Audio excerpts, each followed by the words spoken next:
Hello दोस्तों, आज आम करवा टमाटो आचार। टमाटो आचार करने जहाँ जहाँ सामग्री दरकार हम आमर मैडम कहे आम टमाटो किले नहीं सारे भल भाव धोई देकी सफा कर देछि।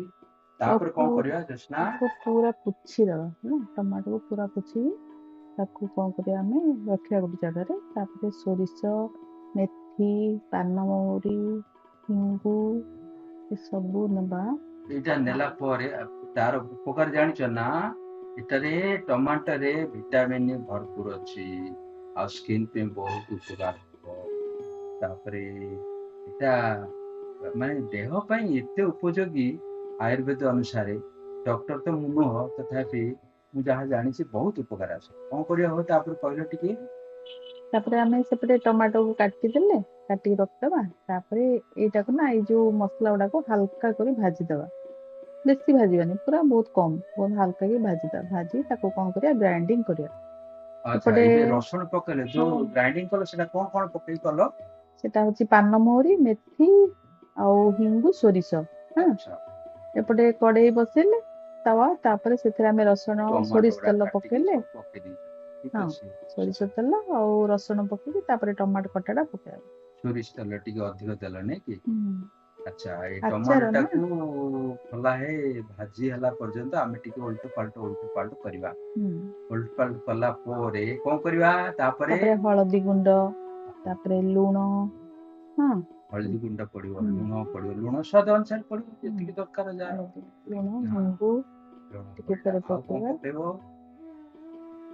ଆଉ ତାପରେ ତାପରେ ଏଇଟା ପଡିଲା କଣ, ଗୁଡ ଗୁଡ। ପକେଇବ ନାଇଁ କି? ହଁ, ଗୁଡ ଗୁଡ ପକେଇବା। ପକେଇଲେ ଯଦି ମିଠା କମ ଅଧିକ ଯାହାର ଯୋଉଟା ଦରକାର ସେ ହୁଁ, ଅନୁସାରେ ପକେଇବ ନାଇଁ କି? ଗୁଡ ନ ପକେଇ ବି କଲେ ହବ, ମାନେ ଯୋଉମାନେ ରାଗ ଲୁଣ ଏଇଟା ଖାଆନ୍ତି ହଉଛି ରାଗ। କଣ, କାଶ୍ମୀରୀ ଲଙ୍କାଟା ବୋଧେ? ନା ନାଇଁ, ରାଗ ଲଙ୍କା ରାଗ ଗୁଣ୍ଡ ଟା। ଲଙ୍କା। ହଁ। ଆଚ୍ଛା, ଆଉ ପକେଇଦେଲା। କାଶ୍ମୀର ଲଙ୍କା ଗୁଣ୍ଡ ପକେଇବା ଦରକାର ନାହିଁ, କାହିଁକି ନା ଟମାଟୋ ତ ତାକୁ ଏଇଟା ଲାଲ ନା। ପକେଇଦେଲା ପରେ ପୁରା ତାକୁ ଉଲଟ ପାଲଟ କରି କେତେ ସମୟ ବସିବ? ପାଣି ମଲା ପର୍ଯ୍ୟନ୍ତ ସେଟା ବସିବ ନାଇଁ ପୁରା, କି? ହଁ, ପାଣି ଯେତେ ପର୍ଯ୍ୟନ୍ତ ଏଇଟା ଶୁଖିନି। କଣ ହିଙ୍ଗୁ ହିଙ୍ଗୁ। ପକେଇଲ ନା? ହଁ, ଆଚ୍ଛା, ହିଙ୍ଗୁ।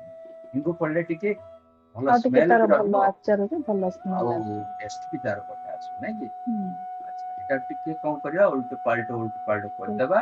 ଏ ମାନେ ତାର ପାଣି ଟା ଯେତେ ପୁରା ପର୍ଯ୍ୟନ୍ତ ପାଣି ଶୁଖିନି ତାକୁ ଆମେ ସେମିତି ଚଲେଇବା। ଗ୍ୟାସ ପୁରା ହାଇ ଫ୍ଲେମ ରେ ରଖିବା। ଆଚ୍ଛା। ରଖି ସେ ଚାଲିବ। ହଁ, ଏଇ ଟମାଟୋ ଟା ତମେ କଣ କହୁଥିଲ, ଟମାଟୋ ଟା ପକେଇଲା ଟିକେ ଦୂର ରହିବାକୁ ପଡିବ, ହୁଁ, କାହିଁକି କାହିଁକିନା ଟିକେ, ହଁ, ଯିବ ଟିକେ। ଟିକେ ମାନେ ଠିକ ଯେତେବେଳେ ଅଛି, ସିଝିବ ନା ସେ ଟିକେ ଫୁଟିବ। ତ ଟିକେ ସାବଧାନରେ ରହିବା। ଏଇଟା ରଖି ତାକୁ ଆଗ ଆଗ କାଳରେ କଣ କରୁଥିଲେ, ଟମାଟୋ କୁ କାଟିକି ଖରାରେ ଶୁଖଉଥିଲେ, ନାଇଁ 15 ଦିନ ସେଇଟା ଲାଗୁଥିଲା। ସେଇଟା ଏବେ ବି ତ ସିଏ ଗୋଟେ ଏଇଟା ଅଲଗା କଣ ପ୍ରୋସେସ। ପାଉଡର ଟା ପକେଇଲ? ଏଇ ଯୋଉ ଏ ଆମେ ଯୋଉ ମେଥି, ପାନମହୁରି, ସୋରିଷ ଗରମ ଆଉ ମସଲା ଭଳିଆ ହିଙ୍ଗୁ ଯୋଉଟା। ଯେତେବେଳେ ଭାଜି କଲେନି କି ତାକୁ ଆମେ ତାକୁ ପାଉଡର କରିକି ତା ଦେହରେ ଦେବା।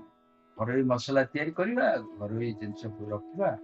ଅବଶ୍ୟ ଟମାଟୋ ଟା ମୁଁ ମାର୍କେଟରୁ ଆଣିଥିଲି, କାହିଁକି ଟମାଟୋ ମୋ ବଗିଚାରେ ଲଗେଇଛି ଯେ ଛୋଟ ଛୋଟ ଟମାଟୋ ହେଇଥିଲା, ତେଣୁକରି ମାର୍କେଟରୁ ଟମାଟୋ ନେଇ ଆସିଥିଲି। କିନ୍ତୁ ଅଧିକାଂଶ ଜିନିଷ ମୁଁ ଯାହା ଆପଣ ମାନଙ୍କୁ ଦେଖଉଛି ସେଗୁଡାକ ପ୍ରାୟ ମୋ ଏଇ ଯୋଉ କିଚେନ ଗାର୍ଡେନ ଅଛି ମୋର, ଘର ପାଖରେ ଗୋଟେ ଗାର୍ଡେନ ଅଛି, ସେଇଟାରେ ପ୍ରାୟ ଚାଉଳ, ମୁଗ ଏଇଗୁଡା ବି ମୋର ଜମିରୁ ଆସିଯାଉଛି। ଆଚାର ହେଇଗଲା। ଆଚ୍ଛା, ଆଚାର ହେଇଗଲା ଯେ ଆମେ ଦେଖେଇଲେନି ସେ ଯୋଉ ଆଚାରରେ ତେଲ ଟା ପକେଇକି କାଟି ହଁ, ଜାର ନାଇଁ ଭିତରେ ନାଇଁ, ଯେତେବେଳେ ରଖିବାଟା ଆଚାର ଦେଖେଇଲେନି। ହେଇଗଲାନି କି ତାକୁ ଆମେ ଜାର ରେ ରଖିଦବା। তুমি ସେଟା ବୋଧେ ଭିଡିଓ କରିନ। ହଁ, ଜାର ରେ ରଖିଦେଇକି ତାକୁ ସୋରିଷ ତେଲ ପକେଇ ରଖିଦବା, ବାସ୍ ହେଇଗଲା। ସୋରିଷ ତେଲ ପକେଇଦେଲେ କମ୍ପ୍ଲିଟ। ହଁ। ବହୁତ ଦିନ ରହିବ, ବହୁତ ଦିନ ଖାଇବାକୁ ରହିବ। ଭଲ ଲାଗିବ। ତା ଆଉ ଟେଷ୍ଟ ବି ବଢିଆ। ସ୍ମେଲ ଭଲ, ହୁଁ, ମାନେ ଭଲ ସ୍ମେଲ ଆସିବ, ଖରାପ ହବନି ଜଲ୍ଦି ନାଇଁ ହୁଁ, କି? ହୁଁ, ହୁଁ। ହଁ, ଭାତ ସହିତ ତମେ ବି ଡାଲି ଟିକେ କରିଛ, ଆଜି ଫୁଲକୋବି ଭଜା ଟିକେ କରିଛ, ପାମ୍ପଡ଼ ଟିକେ କରିଛ, ଆରେ କେତେ ଅବଦାର କରିଛ ତମେ। ଆଉ ଆଚାର ଟା କିନ୍ତୁ ଏତେ ଟେଷ୍ଟ ହେଇଛି, ଆହା, ପାଟିରୁ ଲାଳ ବାହାରି। ଆଉ ଏମିତିକା ଖାଦ୍ୟ, ଘରୋଇ ଖାଦ୍ୟ ଏତେ ଆଉ ଆମେ ଏଇ ସହଜରେ। ଯୋଉ ଖରାରେ ଶୁଖେଇ କରୁଛନ୍ତି ସେଇଟା ବହୁତ ସମୟ ଲାଗୁଛି। ଆଉ ପ୍ଲେଟ ସାରା ପୁରା ଅସନା ହଉଛି, ଏତେ ସବୁ ସଫା କରିବାକୁ ପଡୁଛି। ଏଇଟା କଲେ ନା ବହୁତ ଜଲଦି ହବ। ଆଉ କିଛି ମାନେ ଏତେ ବିରକ୍ତ ନାହିଁ, ବହୁତ ସଫା ସୁତୁରା ହେଇକି। ଆଉ ଇନଷ୍ଟାଣ୍ଟ ହଁ, ମାନେ ଏବେ ଆଜି କଲ, ବାସ୍। କାଲିଠୁ ଆଚାର ହଁ, ଖାଇବା। ଆଚାର ଷ୍ଟାର୍ଟ ଖାଇବା। ଆଉ ଅପେକ୍ଷା କରିବା ନା ନା, ଦରକାର ନାହିଁ ଏତେ ଦିନ ବିଲକୁଲ ନାହିଁ। ପରେ ଆଚାର ହବ। ଖାଲି ତେଲ ଟିକେ, ସୋରିଷ ତେଲ ଟିକେ ଅଧିକ ହଁ, ଜାରେ ପକେଇ ଦେଇଥିଲେ ଯେ କଣ ବହୁତ ଦିନ ରହେ ହୁଁ ଖରାପ। ଆଉ ଦେଖ କେମିତି ମୁଁ ଖାଉଛି, କେତେ ମଜା ଲାଗୁଛି, ବଢିଆ ମଜାରେ ଖାଇବାଟା ହଉଛି। ପାମ୍ପଡଟା ତ ବଢିଆ ହେଇଛି।